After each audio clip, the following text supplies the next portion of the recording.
A new survey of 2,000 college students find that 69% fear AI will cause a job apocalypse. That's the technical term. A Brazilian study of more than 5,000 adults finds that unexplainable experiences like hearing a voice or sensing a presence or a sudden overwhelming feeling are far more common than researchers expected, and about half say the experience changed their life for the better. And another study finds that a consistent daily routine is linked to less physical pain and fewer depressive symptoms regardless of how poorly you slept. While everyone else was busy arguing about politics, a bunch of other things happened.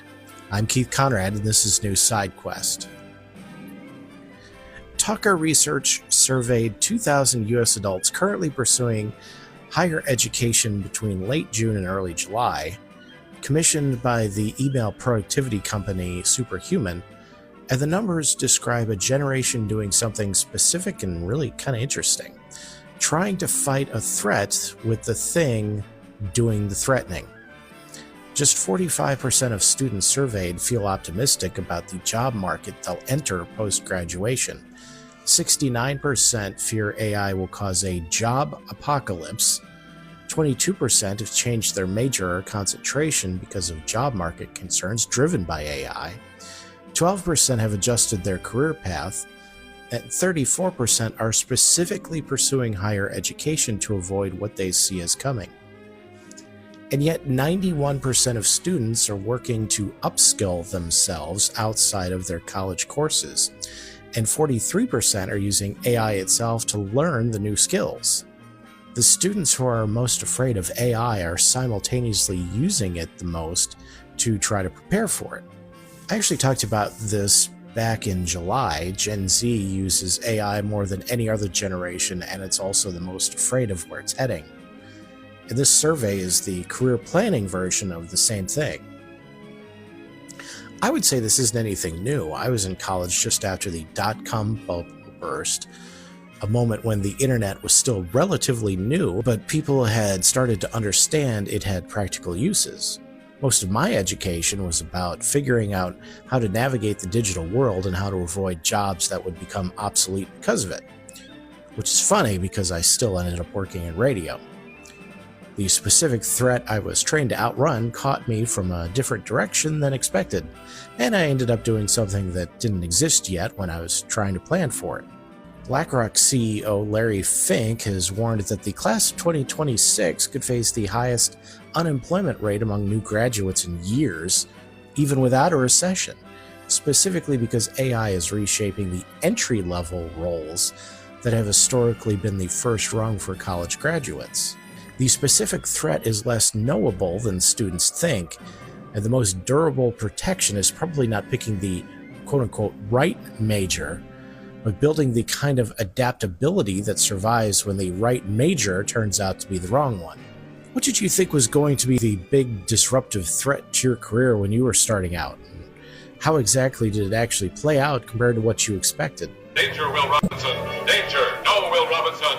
Danger! A Brazilian study of more than 5,000 adults found that non-ordinary experiences like hearing voices, sensing unseen presence, or feeling some sudden overwhelming awe are far more common than clinical research suggests. Most people were fully awake, sober, and healthy when the experience happened, not dreaming, intoxicated, or sick. The range of experiences surveyed was wide: deja vu, a sense of presence, near-death experiences, visions, extrasensory perception, sudden inexplicable waves of love or awe, unlikely coincidences that felt meaningful. About 20% felt an immediate negative reaction, and 25% reported some suffering. But roughly 51% said the experience had a positive long-term effect on their life. Roughly 60% of participants were awake and alert when it happened, by far the most common state. Being alone was the second most notable pattern, reported by about 40%. Most experiences were brief, nearly two-thirds lasted only a few minutes. The most interesting choice in this study is what the researchers deliberately excluded: the labels. Previous research on these experiences either routes them through religious framework, it was a spiritual event, or clinical ones, it was a symptom of something. This study stripped both of those out and just asked people what happened and what it did to them. That's what lets the data speak for itself more clearly, and what it says is that these experiences are far more common than clinical literature suggests, and that they mostly happen to healthy, awake, sober people, and that the long-term effect is more likely positive as opposed to negative. Study leader Ronald Fisher said, quote, "Non-ordinary events can be interpreted in myriad ways. Perhaps person A finds religion in a near-death experience, while person B dismisses the occurrence as a random chance. In some cultures, non-ordinary experiences are perceived as supernatural, in others as a symptom of psychosis.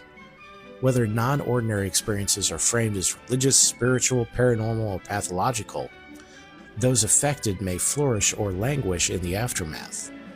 Keeping curious about the world around you generally seems to have a positive impact on people, at least that's what I found. The mechanism the researchers suggest is roughly that. An experience that doesn't fit your existing model of reality forces you to update the model, which tends to make people more curious, more open, and more engaged with the question of what's actually going on. I had a close encounter with a ghost on Mackinac Island once. That's about the strangest thing that's ever happened to me, and yet we still want to live there. Have you ever had an experience you genuinely couldn't explain, and what did it do to how you think about things? Are you troubled by strange noises in the middle of the night? Do you experience feelings of dread in your basement or attic? Have you or any of your family ever seen a spook, specter, or ghost? If the answer is yes, then don't wait another minute. Pick up your phone and call the professionals. Go, Ghostbusters! Our courteous and efficient staff is on call 24 hours a day to serve all your supernatural elimination needs. We're ready to believe you! A University of Missouri assistant professor published research in the Journal of Behavioral Medicine, and the finding is both simple and more specific than it sounds. The study found that older adults who followed regular daily schedules reported less physical pain and fewer symptoms of depression, including those who experienced insomnia. The sample was 67 adults, so it's fairly small. Average age was 68, of whom 37 had insomnia and 30 were good sleepers. The key finding is the word regardless. People with insomnia reported more pain and more depression than people who slept well. That part was expected. But across both groups, the people with more consistent daily routines had less pain and fewer depressive symptoms. Having insomnia didn't change or weaken that relationship. The routine was protective even when sleep was bad. The lead researcher said, quote, "Regardless of sleep quality, those who reported having a regular daily routine had lower levels of physical pain and less depression compared to those without a daily routine.